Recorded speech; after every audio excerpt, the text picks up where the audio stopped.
Alrighty, yo, what is going on, everybody? It's your boy, Mr. DDG94, back with another reaction video. Today, we're going to react to the Carmelo Anthony and Allen Iverson experiment. Apparently, I can't read. So, yeah, without further ado, we're going to check this out, man. This was a dynamic duo. Obviously, they didn't do nothing, but it was still a cold-ass duo, bro. Just to see Iverson actually have a teammate that can match his caliber, and then to see that Denver Nuggets team grow as it did, man, who knows, man? Who knows what that could have been? Maybe if they didn't trade for Chauncey Billups, who knows where that team could have went? That team probably could have still went to the Western Conference Finals with Allen Iverson. You never know. But yeah, without further ado, let's check it out. Defensive performance is Smith. Oh, there's a flagrant two foul. Oh, yep. If you don't know, this is a big ass brawl. Do you want to know the irony of this brawl? A majority of the players that was on the Knicks went to the Nuggets, and a majority of the players that was on the Nuggets went to the Knicks. This brawl is the start of a lot of things. It's like if this brawl didn't happen, a lot of things wouldn't have gone as planned. But without further ado, let's check it out. Let's keep it going. Yup. J.R. Smith and Nate Robinson got into it. And then Carmelo sucker punched somebody. Carmelo Anthony sucker punched somebody. He said, "Bitch!" Anthony's punch was so loud you could hear it down here, folks. And he is going. Then the whole Knicks team tried to jump him. Oh man! Everybody trying to call. Hold on, everybody trying to call Melo pussy for that. How is he pussy when the whole Knicks team is trying to jump him? Think about that. The whole Knicks team ran after him. Come on, man.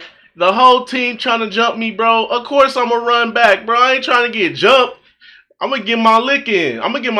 But still, you know what I'm saying? Hey, it is what it is. Fuck y'all me.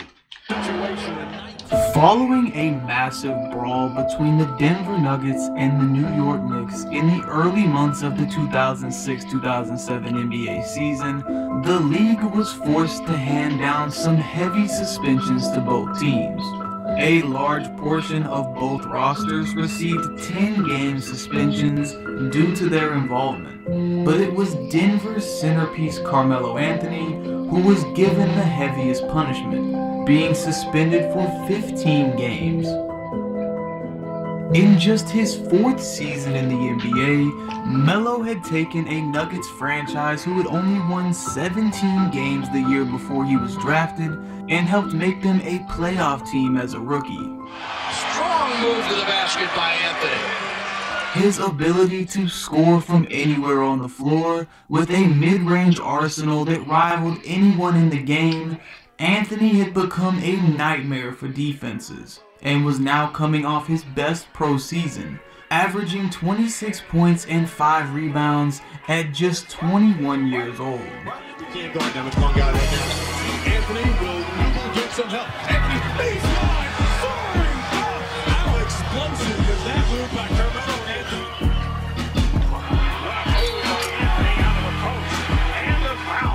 Melo's a guy that's offensively, the game is so easy to this kid. Melo's got it. 5 to shoot. Throw it up.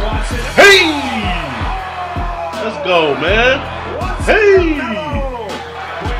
That young Melo, though. Young Melo with the braids was different, bro. Young Melo with the braids was different, bro. Despite Carmelo's early personal success, the Nuggets had found themselves stuck as a mediocre team in the Western Conference. Although they had a young star in Anthony, the roster itself lacked a true second option to allow the team to compete in the playoffs, resulting in Denver being bounced in the first round every year of Carmelo's career thus far. Now, as the team was in the heart of the regular season, and was also being faced with the suspension of its franchise player, the front office was desperate to make a move that would finally make the Nuggets a true contender. You know, I sat back and watched LeBron in the first round and the second round. And I watched Dwayne Wade take the team to the finals, win this championship. All 3 of my years, you know, I've lost in the first round. You know, I got 3 wins in 3 years in the playoffs, you know, which is kind of embarrassing. 1,726 miles away, an entirely different situation was coming to head on the East Coast. Allen Iverson had become a household name in the early 2000s. Between leading the Philadelphia 76ers to the NBA Finals and being named the shortest MVP in league history, AI's embrace of hip-hop culture had resulted in him becoming an icon that extended far beyond the hardwood. Facts. And Allen's trying to bust a move on. Wow, he breaks his ankles and trails it, and they love it! However, outside of the individual success, the last 2 seasons had been filled with tension between Iverson and the Sixers. Now at the age of 31, Allen was looking for a fresh start and a chance to add the one thing he was missing for his career. I've had scoring titles. You know, I've had scoring titles. I had MVPs. I've been in playoff games. I scored 50. I scored 60. I've done those things. I ain't never won a ring. And that's the only thing I want. And from where you're sitting, has Allen Iverson played his last game for the Philadelphia 76ers? Probably. Good evening. Here to announce that we've traded Allen Iverson and Ivan McFarland to Denver for Andre Miller, Joe Smith, and 2 first-round picks. First, I'd like to thank Allen for 11 years. I think he's, That's a terrible trade. That is a terrible trade, bruh.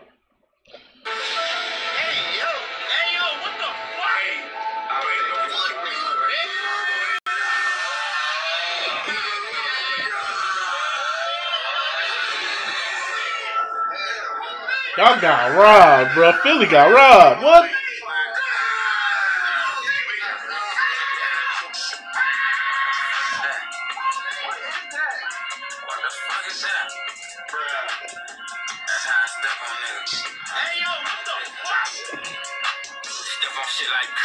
Ain't no fucking way you traded away a league MVP, scoring champion in his prime,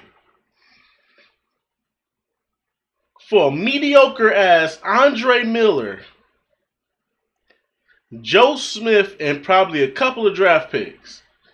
Nigga, what the fuck, Philly? What was y'all smoking on? That trade is worse than the damn DeMarcus Cousins trade. When they traded New Orleans. That shit, you trading your superstar centerpiece, bro. They had J.R. Smith. They had, well, he was suspended at the time. But yeah, Marcus Camby, Nene, Kenyon Martin, so many good picks you could have got.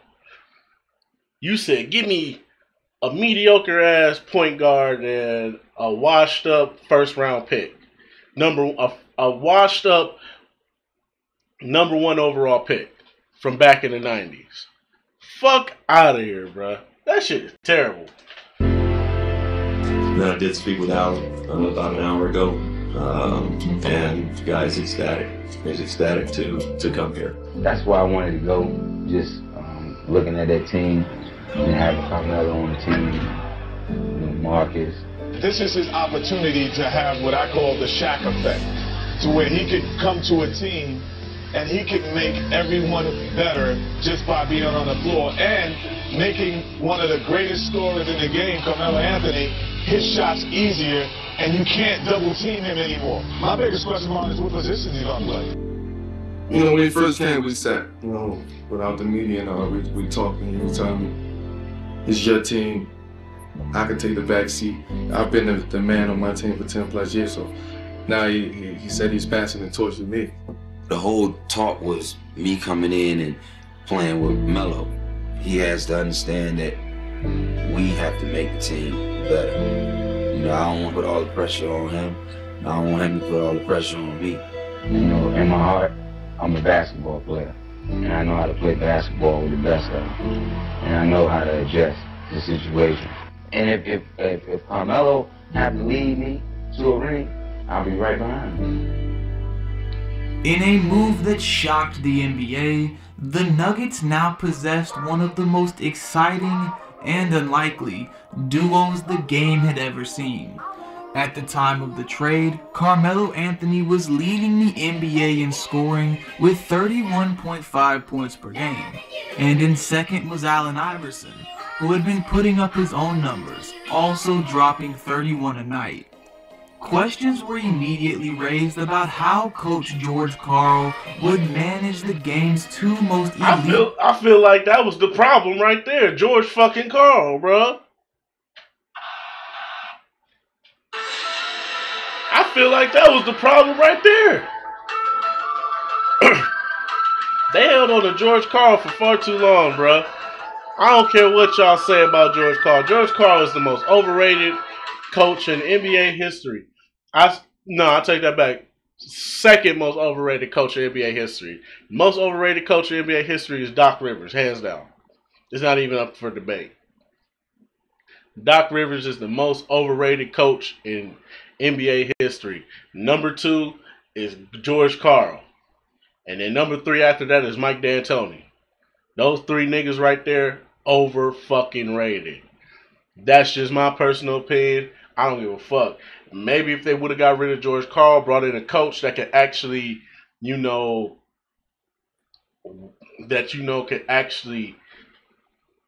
that actually does X's and O's to a point where it's like, I got 2 of the most elite scorers on my team.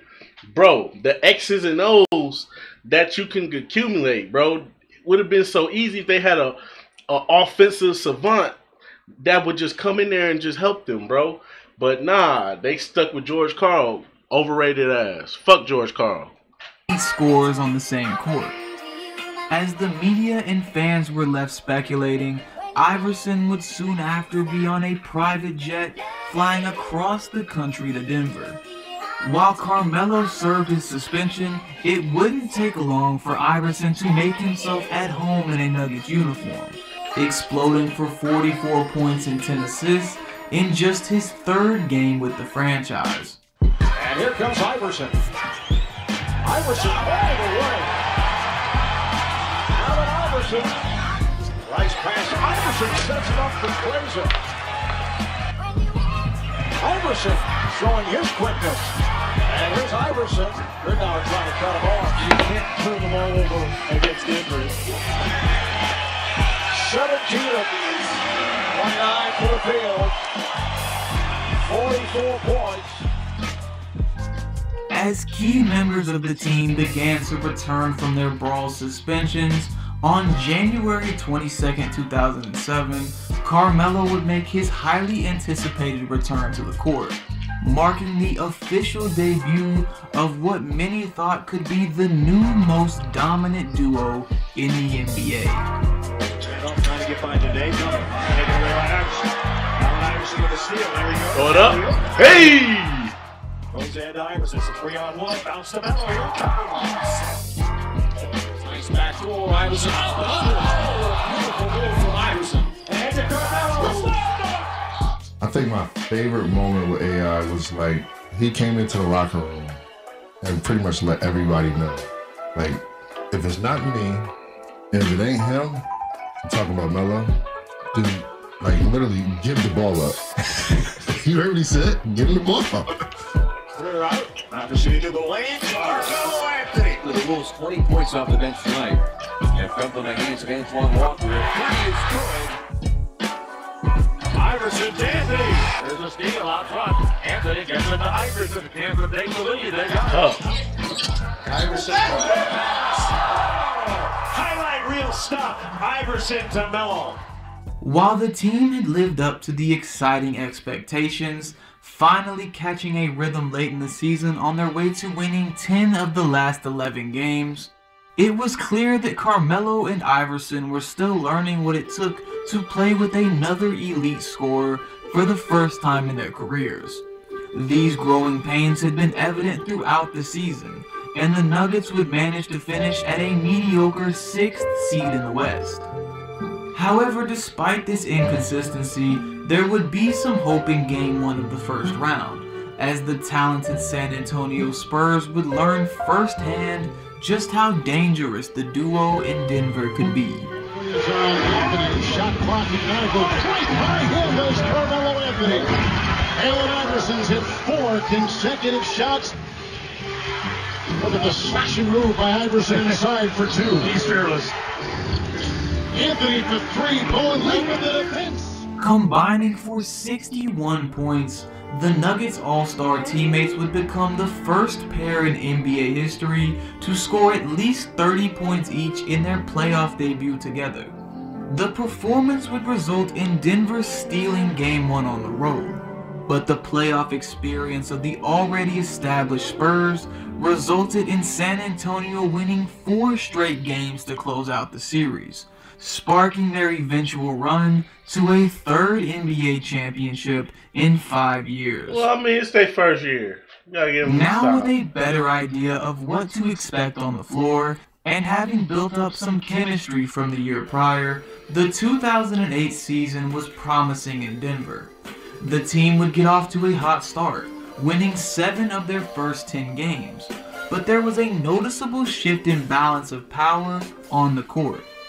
Despite Iverson making it clear that the Nuggets were Carmelo Anthony's team, AI would take on a much larger role in the offense, leading the team in scoring with 26 points per game. Now with it for Denver. Got fouled. That shit crazy, bro. Okay, I got a guy. No look, and still got it off, bro. That shit crazy, bro. And there it is. 20,000 points in the career of Allen Iverson. Iverson Give me that. Taps it Give away. me There it that. goes. Listen, and people don't understand. People don't realize that when he played when we played together in Denver, he was averaging 26. And he was averaging 26 that year. This is what he was doing. Iverson counted and a foul. Always going left. He's so dangerous. Gets the contact. Jump stop, elevates, and finish. Iverson. One-on-one. How you with want Jack, it? 5 seconds. How you want it? ISO Iverson, how you want it? You want that left, right? You want that bop, bop? What you want? Although there had been questions surrounding how Iverson had affected Carmelo's development, there seemed to be no signs of Anthony slowing down, as he would continue his own growth despite having taken fewer shots per game. In fact, after averaging 25 points on 49% shooting, Anthony was actually named as an All-Star starter for the first time in his career, grabbing the 2nd most votes in the West, trailing only Kobe Bryant. This reflected not only on Melo's continued rise in popularity, but also showcased his continued rise into one of the game's top players. Carmelo, oh, that's good. Take that! There goes Melo. Who's going to stop it? Give me that. Whoop, got him. Ooh, hezzy. Oh! Give it to him. And that is a 3 that's way In your mouth. That was in your mouth.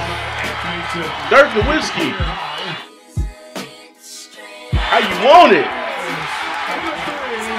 47 points. The best night in the terrific 5-year Oh, man. career of Carmelo Anthony. Together, Bruh, this is making me low-key want to hop on 2K, go through the my eras, bro. Play up to the point where these two niggas where these two niggas teamed up and tried to make a different type of, you know what I'm saying, try to get them a ring, you know what I'm saying? It low-key making me want to do a video like that, bro. I just don't understand, bro. I love this duo. I had both the jerseys. I was wearing both the jerseys around this time. I was walking around. I had the Iverson Denver jersey. I had the Melo Denver jersey. I was out here, bruh. You couldn't tell me shit. I had two of my favorite players because back then I used to only have a top three.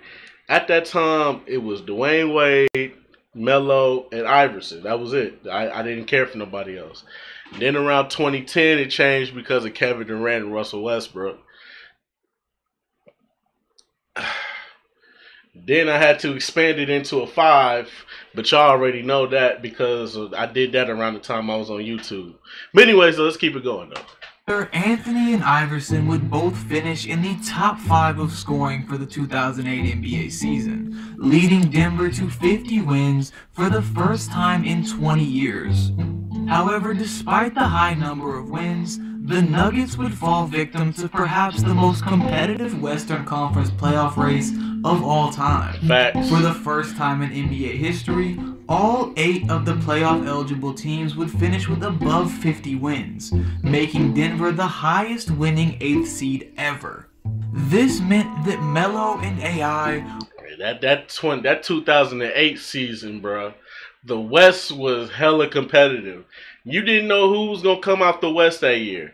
Kobe and them was on top. They had just got Powell. You know what I'm saying? They got Derek Fisher. They got Phil Jackson running the coaching spot. But you still got the Spurs, who were still looking like they were dominant and looking like they could have pulled off another championship. Utah was on the come up. Chris Paul was on the come up with the Hornets. Damn,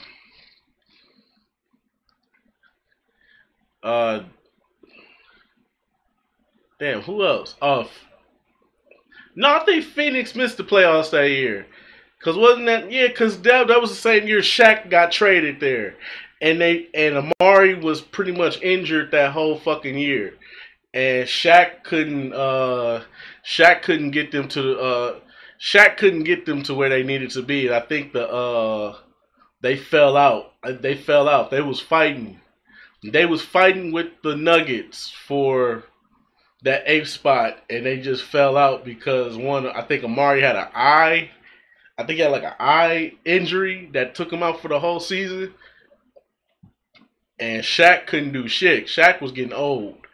So, yeah, it was a lot of come-up teams in that year. And it was hella competitive, too. I think, because Dallas, I think Dallas was like a 3rd or 4th seed and got knocked out by Chris Paul and the Hornets. And then Chris Paul and the Hornets almost eliminated the Spurs. That was a crazy year, bro. Were destined for a matchup with Kobe Bryant and the reloaded Lakers, a team who was hungry for a return to the top of the NBA. Yeah, Kobe was on a different level that year. Kobe was definitely on a different level that year. No. I want, and this is the fucked up part. I wanted Denver to win. Y'all got to remember, I was never a Kobe fan like that, bro. I wasn't a Kobe fan like that. I didn't really gain respect for Kobe until the 2013 season when he had to carry that whole damn team by himself. He had Dwight Howard, Steve Nash, Pau Gasol, Ron Artest, Antoine Jameson. He had so many good players on that team, and none of them niggas was doing shit. He had to carry that team by himself. Blew his Achilles out. And shot the free throws after he blew his Achilles out. And that's when I gained my respect. And that's when I had to respect Kobe Bryant. He had to carry a team by himself. Blew his Achilles out in the process of just trying to get them to the playoffs. Not even to be a high seed. Just to get them into the playoffs. That's when Kobe gained all my respect, bro. For real. I was not a big Kobe fan around this time.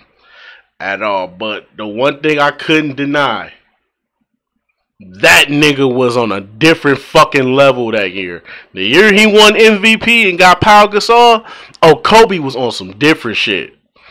And he was playing with a... And he had to play that whole season with a... I think he had like dislocated finger, and his wrist was like... I think ligaments in his wrist was torn, which is why he had to wear the sleeve and shit.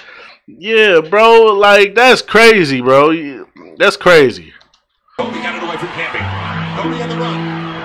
And Camby trying to get him to reverse it home with a slam. Los Angeles would put together a 4-game sweep of the Nuggets, winning by an average of double digits each game. For the second straight season, Denver would find themselves losing in the first round to the eventual Western Conference champs. As is the case anytime a team gets swept in the NBA playoffs, especially in the first round, it was clear that the Nuggets needed to rethink their direction as a franchise.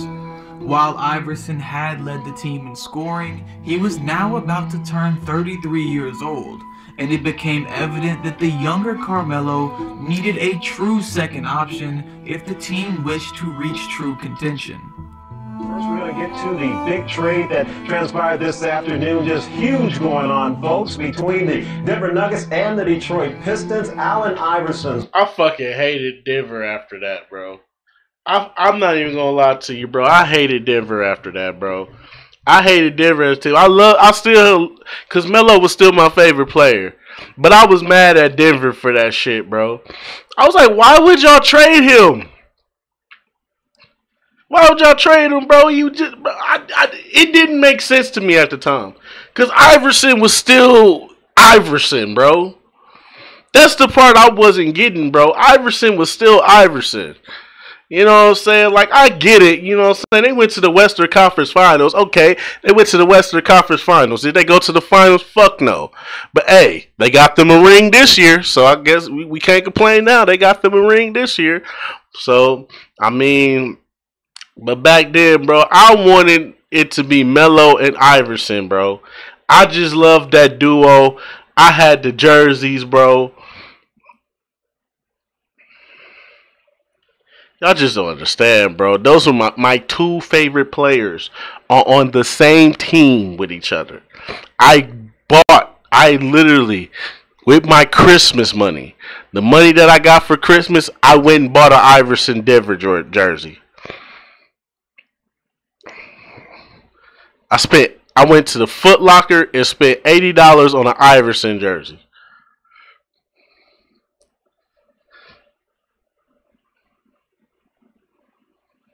Only had $200 and I spent $80 of it on a fucking jersey. I was supposed to spend the rest on clothes and a couple of video games, but no.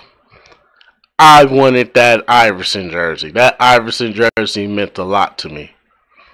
Because Iverson still, at that time, meant a lot to me. I don't care what anybody say. Iverson is the GOAT, in my personal opinion. I don't care what y'all say. Y'all can sit up here and talk about LeBron and Kobe and Michael and all this shit. Iverson is my GOAT. I don't care. Iverson is my GOAT. I feel like Iverson, in my personal opinion, because he represents something more than just a basketball player. To y'all, LeBron and all these guys, they represent basketball player. To me, Iverson represents more than a basketball player. That's why he's my GOAT. Now, would I say he's better than Kobe and Jordan? No, absolutely not. I'm very realistic, but in my personal opinion, it's just his impact means more in my life than Jordan or Kobe or LeBron could ever have. That's just my personal opinion. They're great players, but they didn't have the impact in my life that Iverson had. That's why Iverson is still my GOAT to this day. I don't care. I will always put Iverson at number one. I don't care what anybody says. Fuck what you talking about. It was one of the game's best scores in history. is headed to Detroit. It happens like a snap of a finger. He gets traded to Detroit for Chauncey, right? So it's like I'm on the fence now. I'm like emotionally, I'm like, damn, hey, this is my brother. Like this is my guy. Yeah. Y'all just trade him off like that. Who are we getting, first of all? We better be getting some pieces. And they just like, oh, we Chauncey. And I was like, oh, okay. Okay, now I see it, but nah, y'all can't do AI. In return, Detroit sent the Nuggets' former NBA champion Chauncey Billups, a player who would fill the true point guard role needed for Denver to make it out of the first round. The Carmelo Anthony and Allen Iverson experiment in Denver didn't last long. It was a desperate attempt from a franchise to create an elite duo from two of the greatest scorers the game had ever seen. A formula that may have looked good on paper, but just never fully developed on the court. It's funny because I feel like we had that was probably the core of like just a bunch of great dudes. We had that. It's just that we didn't have we had zero guidance. Like we were literally like misfits out there. Like we had all the talent. We had scoring, defense, athleticism, speed. We had it all. It's just zero guidance for us. And that's the coach's fault. That's the overrated ass coach known as George fucking Karl fault. They should have got rid of his ass, sent his ass to Detroit. In the end, it was obvious that Denver had the pieces needed for a contender. In fact, with Chauncey Billups running the point and Carmelo returning to his role as a primary scorer, the Nuggets would even reach the Western Conference Finals the following season, something they had never done in franchise history. Sometimes that run in itself completely overshadows the 2 years that Iverson wore sky blue and yellow. But to forget this small 2-year window of time, a time where a prime Allen Iverson shared the floor with a young Carmelo Anthony, means to forget a unique period of time where the beginning and end of two Hall of Fame careers intersected. 2008 would be the last time Allen Iverson would ever average more than 20 points in an NBA season. Following his time in Denver, he played for 3 teams in the next 3 years, eventually stepping away from the game altogether.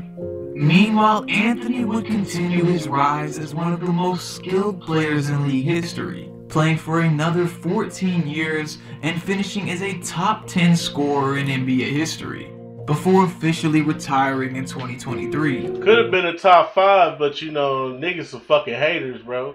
Fucking Mike D'Antoni a fucking hater. The Houston Rockets a bunch of fucking haters. I'll never forget the Houston Rockets for that shit. I'm happy that franchise is going under right now. I hope the Houston Rockets never get back. They don't deserve it. After what y'all did to Melo, y'all definitely don't deserve to get back to where y'all once was with Harden. I'm happy where y'all at. Y'all did my boy Melo dirty. Fuck Houston. But anyways, though, let's get back into it. No, Melo. And I mean the Houston Rockets, not the city of Houston. Don't send Jay Prince and them after me. I don't want that smoke. I love Houston. Y'all cool. Everybody in Houston is cool. I love Houston. Pimp C, UGK, I love all that shit. But the Houston Rockets did my boy Melo dirty. So it's fuck the Houston Rockets. Point blank period. I say that with my fucking chest. Melo and AI didn't win anything together. But what they did do was cross paths at a perfect time, where fans across the NBA could witness 2 of the game's all-time greats at the height of their careers. Icons from different generations, putting on a show every single night. Well, definitely. Oh man, that just took me back, bruh. 2 of my favorite players, man. One the GOAT. One was a potential GOAT. Oh, man. But anyways, that's just going to about do it for this one. I'll see you on the next video. Till then, peace out.